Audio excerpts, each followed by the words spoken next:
RT admission 2025 तर RT कडून एक नवीन नोटिफिकेशन देण्यात आलेली आहे आणि यामध्ये नेमकी कोणती अपडेट आली आहे आपण या व्हिडिओमध्ये बघणार आहे। तर बघू शकता सर्वप्रथम एक पहिल्या नंबरची जी अपडेट आहे RT पोर्टलवर पेरेंट्स फीडबॅक फॉर्म म्हणजे पालकांचे अभिप्राय या खाली अभिप्राय देण्यात यावे आणि सर्व पालकांना जाहीर आवाहन करण्यात आलेले आहे। म्हणजे RT कडून सांगण्यात आलेलं आहे की तुम्हाला RT ची जी प्रोसेस आहे ही कशी वाटलेली आहे याबद्दल तुम्ही तुमचे मत व्यक्त करू शकता।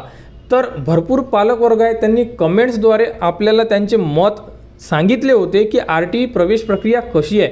तर तुम्ही आता डायरेक्ट RT ला सुद्धा सांगू शकता की तुम्ही ज्या प्रोसेसनी ॲडमिशन प्रोसेस घेत आहे ती प्रोसेस कशी आहे, यामध्ये काही चेंजेस करायला पाहिजे। म्हणजे तुम्ही तुमच्या मनात जोही प्रश्न असेल किंवा जेही तुम्हाला RT बद्दल वाटत असेल ते तुम्ही 100 शब्दामध्ये सांगू शकता।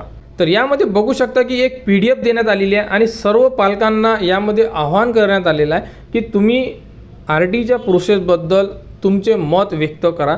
ही PDF तुम्ही ऑलरेडी जिथे पालकांचे जे ऑप्शन दिलेले आहेत तिथे तुम्ही क्लिक करून यामध्ये दिलेली माहिती बघू शकता। यामध्ये फक्त एवढंच सांगितलं आहे की तुम्ही जे तुमचे मत व्यक्त करणार ते 100 शब्द एवढंच त्यामध्ये मर्यादा देण्यात आलेली आहे। त्यानंतर मोघम असू नयेत म्हणजे यामध्ये फक्त RT बद्दलच तुम्ही मत व्यक्त करा, बाकी कोणत्याही गोष्टीबद्दल तुम्ही यामध्ये नमूद करू नका।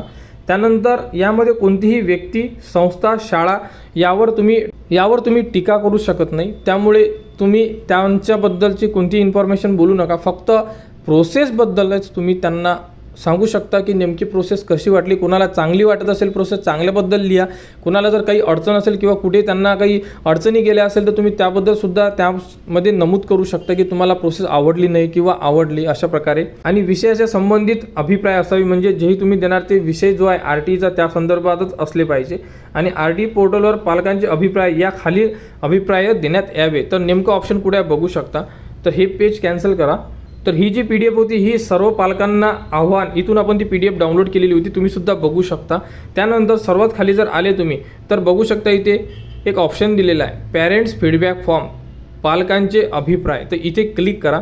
इथे क्लिक केल्यानंतर बघू शकता तुम्ही यामध्ये दिलेली संपूर्ण इन्फॉर्मेशन ऑलरेडी आपण PDF मध्ये बघितलेली आहे, तरीसुद्धा बघू शकता की यामध्ये नेमके काय काय दिलेलं आहे। तर 100 शब्दच असावे। त्यानंतर RT बद्दलच तुम्ही बोला, बाकी कोणताही अदर विषय बोलू नका। त्यानंतर कोणती व्यक्ती संस्था शाळेबद्दलही सुद्धा तुम्ही बोलू शकत नाही किंवा काही टीका करू शकत नाही, फक्त तुमचे मत व्यक्त करा। मी परत सांगण्याचा उद्देश हाच आहे की जे RTने सांगितलेलं आहे हे तुम्हाला कळायला पाहिजे आणि आपण तेच करायचं। त्यानंतर 25 तारखेपर्यंत ही जी साईट आहे ही सुरू आहे, तर यामध्ये तुम्ही तुमचे मत व्यक्त करा असं माझं म्हणणं आहे। कारण जर तुम्हाला ही प्रोसेस बरोबर वाटत असेल तर त्याबद्दल सांगा, जर तुम्हाला चुकीची वाटत असेल तर त्याबद्दल सांगा।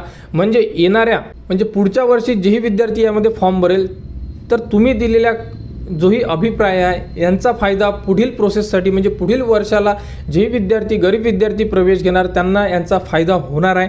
कारण यामध्ये आम्ही सुद्धा अभिप्राय देणार आहे, कारण आम्हाला सुद्धा भरपूर यामध्ये काही गोष्टी चांगल्या वाटल्या तर काही गोष्टी वाईट वाटल्या। तर बघू शकता कशा प्रकारे भरायचं आहे। तर यामध्ये संपूर्ण नाव म्हणजे तुम्ही तुमचं यामध्ये नाव लिहा। त्यानंतर तुमचा व्यवसाय डॉक्टर फार्मर जेही असेल तुमचं क्लर्क वगैरे जेही तुम्ही व्यवसाय करत असाल धंदा करत असाल त्या संदर्भात तुम्ही लिहू शकता। त्यानंतर इथे तुमचा मोबाईल नंबर तुमचा ईमेल ID असेल तर तुम्ही इथे टाकू शकता किंवा नाही टाकला तरी चालेल। त्यानंतर इथे तुमचा जो ॲड्रेस आहे तो ॲड्रेस टाका आणि यामध्ये अभिप्राय तर इथे तुम्ही 100 शब्द एवढं मॅटर यामध्ये लिहू शकता आणि सबमिट बटनला क्लिक करू शकता। म्हणजे तुम्ही दिलेला जो फीडबॅक आहे हा RT कडे चालला जाणार आणि यावर RT सर्व फीडबॅक चेक करेल आणि जर यामध्ये तुम्ही दिलेले फीडबॅकमध्ये जर RT ला वाटत असेल तर यामध्ये चेंजेस सुद्धा होऊ शकतात। म्हणजे खूप इम्पॉर्टंट आहे हा फॉर्म। सर्व पालकांनी ज्याही पालकांनी RTचा फॉर्म भरलेला असेल त्या पालकांनी 2 मिनिटं काढून फक्त हा फॉर्म फिल करा। इथे तुम्ही तुमच्या लँग्वेजमध्ये लिहा, मराठी लिहू शकता कारण आता ऑलरेडी मराठीसुद्धा टाईप करू शकता संपूर्ण पालक वर्ग, इंग्लिशमध्ये सुद्धा लिहू शकता। तुम्हाला ज्याही भाषेमध्ये लिहिता असेल लिहा, 100 शब्द लिहा, कारण तुम्हाला जेही आतापर्यंत RT बद्दल जी प्रोसेस झाली आहे याबद्दल तुमचं मत व्यक्त करा। तर हा फॉर्म इम्पॉर्टंट आहे कारण यामध्ये जर काही चुकीचं वाटत असेल किंवा चांगलं वाटत असेल तर यावरती येणाऱ्या ज्याही फॉर्म असतील म्हणजे पुढच्या वर्षीचे फॉर्म आहे त्यामध्ये काही बदल होऊ शकतात। तर RT बद्दल ही एक अपडेट होती। तरी ज्यांनी फॉर्म भरलेला आहे किंवा भरला नसेल तरी तुम्ही हा फॉर्म भरून सबमिट करा। RT बद्दल जेही पुढील अपडेट असेल, जसे की आता 25 तारखेपर्यंत जी तिसरी लिस्ट लागलेली आहे त्यांना वेळ देण्यात आलेला आहे की 25 तारखेपर्यंत प्रवेश घ्या। 25 तारखेनंतर जेवढ्या जागा शिल्लक राहतील तर चौथी लिस्ट लागणार। चौथी लिस्ट लागल्याबद्दल तुम्हाला अपडेट देण्यात येईल। त्यानंतर काही जर अपडेट आली तर तीसुद्धा देण्यात येणार। कोणत्याही पालकांना जर अडचण असेल तुम्ही कमेंट्स करा, कमेंट्सवर संपूर्ण अपडेट देण्यात येत आहे। RT ॲडमिशन 2025-26 साठी आपल्या चॅनलला सबस्क्राईब करा व हा व्हिडिओ इतरांपर्यंत शेअर करा।